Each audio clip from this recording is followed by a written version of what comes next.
అధికారంలోకి వచ్చిన రోజు, అధికారంలో వచ్చిన వాళ్ళకి బాగుంది, కానీ వాళ్ళ మాటలు విని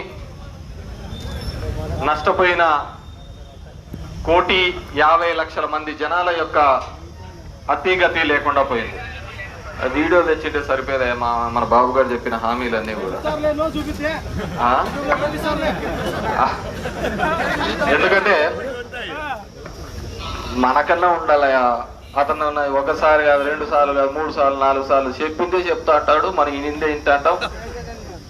అట్లే మనలందరినీ కూడా, జనాలందరినీ కూడా ఎక్కడికెక్కడ గాడి కట్టేశారు. రైతులకు అందరికీ తెలుసు, ఇక్కడున్న రైతులందరికీ కూడా చంద్రబాబు వచ్చేసారు నాశనం అయిపోతామని చెప్పేసి అందరికీ తెలుసు. అందరూ అంటారు, ఈడు వచ్చినాడు, ఇతను వచ్చినాడు, మొత్తం నాశనం అయిపోతామని. మళ్ళీ ఎలక్షన్లు వచ్చారు వల్ల మళ్ళీ గుద్దిపోతాం. జనాలందరికీ తెలుసు, ఇతను వచ్చా అంటే కరువు ఉంటా అంటది, ఇతను వచ్చా అంటేనే ఎత్తిపోతాము, జనాల దగ్గర డబ్బులు ఉండవు, ఏమీ ఉండవు, అన్ని ఉంటావు, అతనే దోచేస్తున్నాడు అని చెప్పేసి మళ్ళీ ఎండ్ ఆఫ్ ది డే వచ్చేకల్లా, ఎలక్షన్లు వచ్చేకల్లా తప్పు. కాబట్టి అతనికి అలవాటు అయిపోయింది, మనకు అలవాటు అయిపోయింది.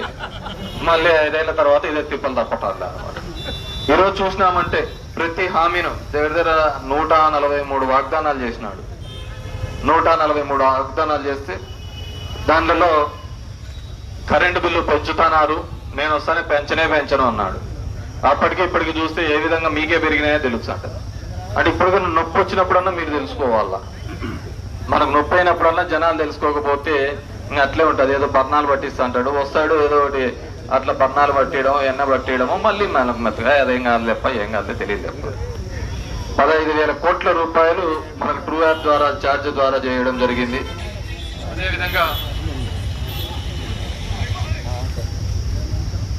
రైతు భరోసా కేంద్రాలు